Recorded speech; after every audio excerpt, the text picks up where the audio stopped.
Lazare, on est venu lui dire, ton ami Lazare est malade. Il dit, je sais. Et la personne est repartie en envoyant que les émissaires. Il dit, mais ton ami là est vraiment malade. Il dit que cette maladie, ce n'est pas pour l'amener à la mort. Ah. Et puis quelques temps après, on est l'informé que non, Lazare est... Écoutez la réponse de Jésus l'ami. Qui veut graduer Lazare? Aïe, aïe, aïe. Qui veut donner un poids de gloire à Lazare? Qui veut donner un poids de gloire au ministère de Jésus? Il dit, Lazare dort. Il dit, Lazare est comment? En sommeil. Regardez, les gars qui ont donné la nouvelle que Lazare est mort là, ils sont comment? Il dit, assurément, lui là, il est fou. Ça, c'est la première chose. Ils sont dans la confusion. Il dit, mais c'est celui-là qu'on appelle réellement Jésus. C'est vraiment lui le Messie. Comment il peut dire des choses comme ça que non, il dort? Non, il a dit malade. C'est vrai ce qu'on raconte. C'est le fils du pauvre Joseph. C'est vrai que c'est un Nazaréen. Il est en Judée. C'est vrai que c'est des Galiléens. Les hommes seulement pécheurs et des bêtes. Il y a eu toutes les supplications. Maintenant, les autres ont dit, comme il a dit ça, on va maintenant voir si ce qu'il dit là, hein, c'est la vérité. C'est pour cela qu'au jour de la résurrection de Lazare, beaucoup de personnes et des pharisiens sont venus voir. Le gars, il arrive. Il dit, où l'avez-vous vu? Oh, la seule dit, non, mais il semble là. Il dit, allons me montrer. Il dit, c'est ici, maître. Il dit, ouvrez les portes. Et puis les gens regardent. Parce qu'effectivement, c'était interdit à un rabbi, à un maître, à un sacrificateur de toucher un mort. Regardez comment Jésus a fait. Il a enlevé les portes. Il t'a chez lui. D'une voix calme, mais autoritaire, Lazare sort. Hein? Regardez. Bon, quelqu'un qui est pour lui. Comment ça se fait? Écoutez le mystère encore plus profond. Ce n'est pas seulement que la mort, mais la putréfaction. Mais quand Lazare sort, aucune plaie sur Lazare. Et pourtant, on a dit des milieux, mais on ne voit aucune.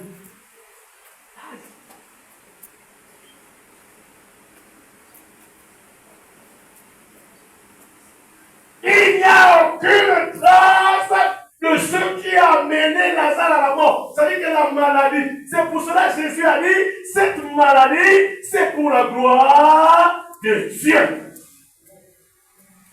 Et quand il est mort, il a dit, oui, cette maladie ne l'amènera pas à la mort. Parce qu'effectivement, quand on est mort d'une maladie, après même des années, quand on vient faire l'autopsie du corps, hein, même le Sénégal saura qu'il était mort de tellement. Jésus a effacé les traces de la maladie qui avait conduit Lazare à la mort. Et pour ne pas donner raison à tous ceux qui avaient donné des supplications. Vous savez que Israël, ce n'était pas les petits scientifiques. Peut-être que parmi les familiers, il y avait même des légistes. Il y avait un homme à voir. Parce que le menteur là tout le temps, il dit, on va les voir. Et ils sont habitués, stupéfaits. Et l'histoire est partie partout. Et Béthanie est devenu un centre d'adoration.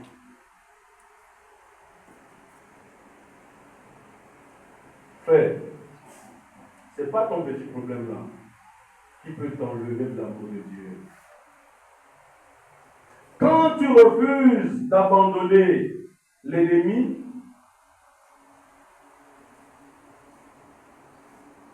instamment,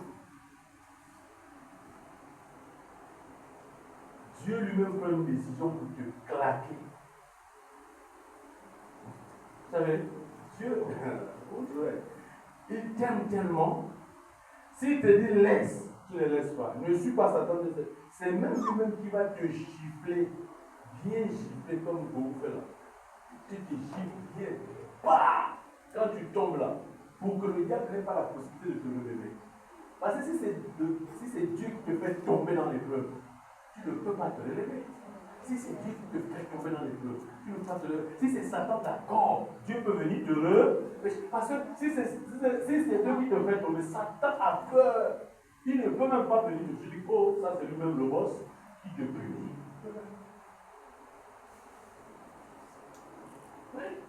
Regardez dans les maisons. Tu prends, toi-même le père, tu laisses l'enfant à genoux.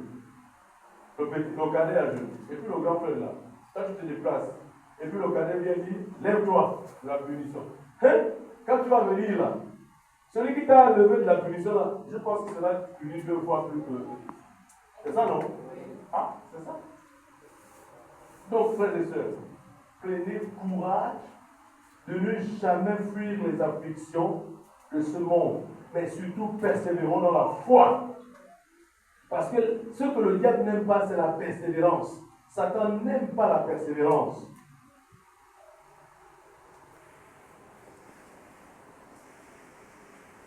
Quand tu refuses d'abandonner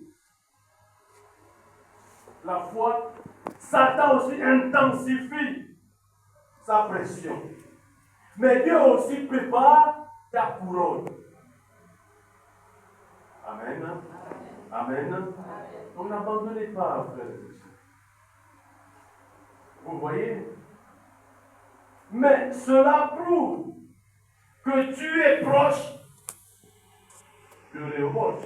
Parce qu'il n'y a pas que Sitna et 5, mais il y a aussi Rehoboth.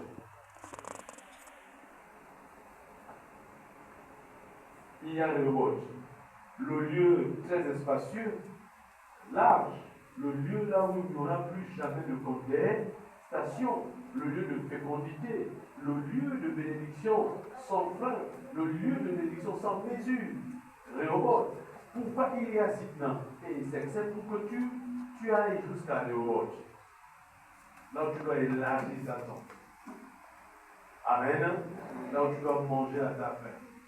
Là où le médecin te verra rarement à l'hôpital pour les consultations. Là où tous tes ennemis sont déjà bien écrasés. Dieu te conduit au-delà des sectes et de Sitna. Il t'amène vers le Rehoboth, le lieu de la liberté. Le lieu de la liberté. Genèse 22, plutôt 26, 22. Vous pouvez lire ça à la maison. Rehoboth, bien aimé, symbolise l'aboutissement de la foi. Rehoboth symbolise l'aboutissement de la foi. C'est l'aboutissement de ta foi, Rehoboth. Oui, et notre aboutissement sera également quand le Christ va revenir pour nous chercher.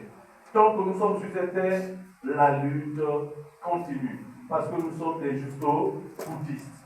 On a commencé et on va jusqu'au bout. Il faut traverser les puits de conflit.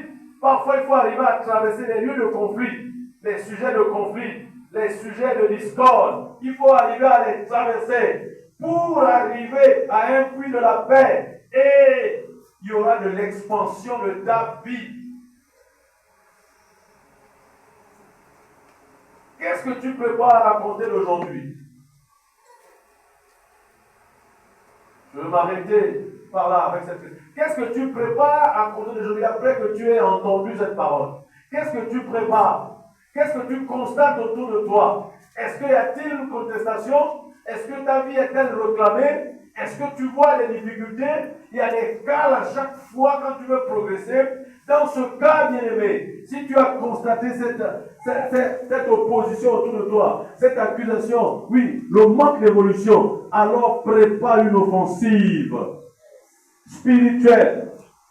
Parce que la guerre ne sera finie que quand tu porteras les armes pour bombarder le camp adverse. Sache qu'à chaque fois que tu vas demeurer chrétien, le diable sera toujours à ta recherche, à ta poursuite. Pour l'Église et chaque chrétien, tu vis peut-être une saison d'échec, donc conflit, dans ton foyer, dans ton travail, dans ton ministère, dans nous qui sommes pasteurs et tout ça. Dans tes études, tu ne vois pas bien l'avenir avec tes amis. Tu vis cela. Tu fais face à Satan également, des calomnies, des combats spirituels. Tu es insatisfait. Il y a une certaine insatiabilité dans tes affaires. Mais, continue de creuser. Ce n'est pas le moment, oui, d'abandonner. Continue d'être chrétien dans cette église. Ce n'est plus le moment d'abandonner. Ton Rehoboth attend avec impatience de se révéler à toi. L'espace de paix, de liberté, de bénédiction, sans mesure, pour toi et pour tes enfants, pour ton église, pour ton pays. Bien-aimés, en conclusion, Essek et Sitnam ne sont pas des faits en soi. Ils sont des étapes sur ton chemin. Ce n'est que des étapes sur ton chemin. Si à chaque fois pour avoir 1000 francs c'est difficile pour toi, sache qu'un jour, il ne te manquera pas 1000 francs, mais il va te manquer 1 million quand même. Alléluia. Amen. Alléluia. Est-ce qu'on peut se lever?